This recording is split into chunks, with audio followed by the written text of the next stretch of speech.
Good afternoon. It's 3:37 on the 16th of January 2024. Pre-tribulation only. If you don't believe in the pre-tribulation, you're wasting your time here, because that's where I'm going. PTO, power takeoff. PTO, power takeoff in four-wheel drive terms is a secondary point where you can take power off of the engine, okay? We're going to do a power takeoff at a particular time. We're unsure where that is, the day and the hour, only the Father knows, right? I'm going to go do a few things here with this. I've got 10 minutes. I'm watching my clock. I'm trying to get this done. Second time I've done this video.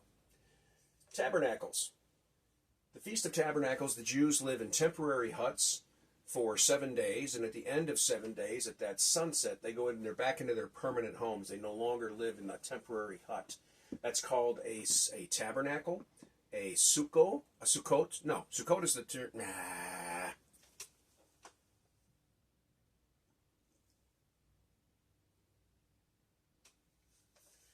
Good afternoon. It is 3:37 p.m. on the 16th of January 2024.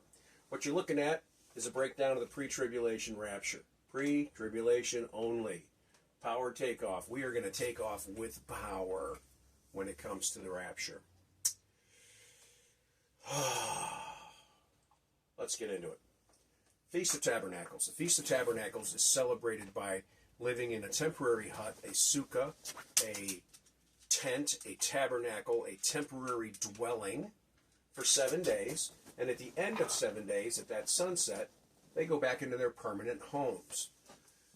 Sunset on the 7th day would be the 22nd day of the 7th Hebrew month, always on that day.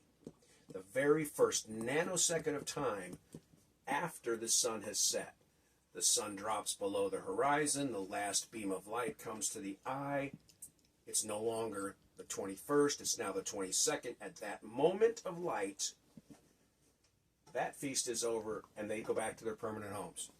What's the description of the rapture? Paul says that we will go from a temporary dwelling place, a temporary body, a body that is mortal, into an immortal or permanent body in a flash of light.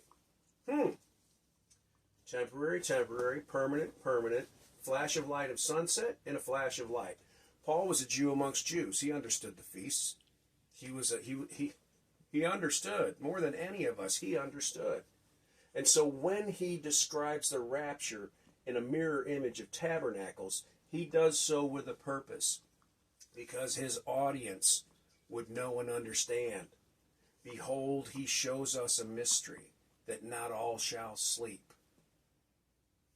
Some of us get changed from a temporary dwelling, this body that we will not keep forever, to a permanent body that we will keep forever in a flash of light. Boy, that sure looks like tabernacles.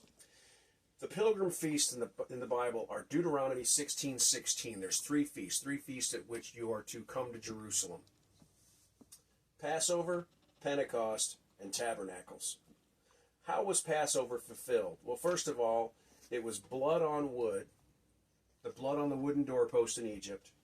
It was fulfilled during the Feast of Passover by God the Son, Jesus. Mirror image of how they celebrated it. Blood on wood of the door, did it during the feast, and Jesus the Son of God did it. Pentecost. The law comes down from Sinai. This is Moses bringing the law down. God the Spirit fulfills this one. He fulfills it during the Feast of Pentecost. And he comes down from above and gives the apostles, the Holy Spirit himself, and they can now fulfill the law. It's fulfilled through grace by the presence of the Holy Spirit. Okay, tabernacles. Tabernacles has not been fulfilled. God the Son, God the Spirit, sure looks like God the Father. I'm going with that.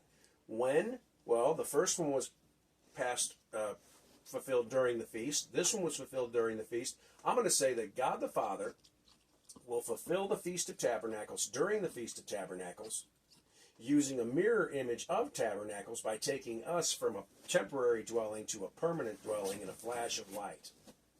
The rapture. It fulfills the Shalosh Regalim, the pilgrim feast of Deuteronomy 16:16. It fulfills the rapture, temporary to permanent. It makes a completion of God the Son, God the Spirit, and God the Father, all fulfilling these three feasts. And it's a day that only the Father knows, because it's his day to choose which Feast of Tabernacles will he fulfill this on. And I'm betting on 2024 for a couple of reasons. The first of which is Israel's currently enmeshed in all kinds of mayhem, and the Arab states will eventually surround Israel and Jerusalem. And Jesus says, when you see Jerusalem surrounded in armies, look up, your redemption draws nigh. Look up? Yeah, because our redemption comes from above. The wise virgins, the wedding supper. Where does the rapture take us? It takes us to the wedding supper of the Lamb. What is the day that only the Father knows? When the Father sends the Son to gather the bride, to take her to what? To the wedding supper, to the marriage in heaven. How long does a marriage last? They go to they go to the wedding chamber, and they consummate the marriage for 7 days, 7 years in heaven, consummating our marriage to the Lamb. Okay. Who gets to go? 10 virgins. The wise go to the wedding supper. The unwise do not. The wise are the pre-tribulational, that's us. The unwise, or the foolish, are the post or mid-tribulational. Because while they're planning for something down here, we're going up first.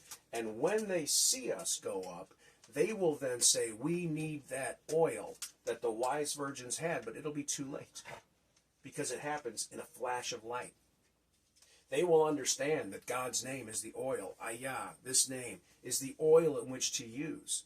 But they will understand it too late. And while they go and figure it out, this happens. And they come back and say, well, let us in. He says, why didn't you come when I called? The foolish are counting on a post or mid-trib. We're going to go first. They're going to lack the oil and want the oil, and they will be denied. Don't get it wrong. We want to go to the wedding supper. That's what I've got. I hope you see the truth in it. God bless and take care.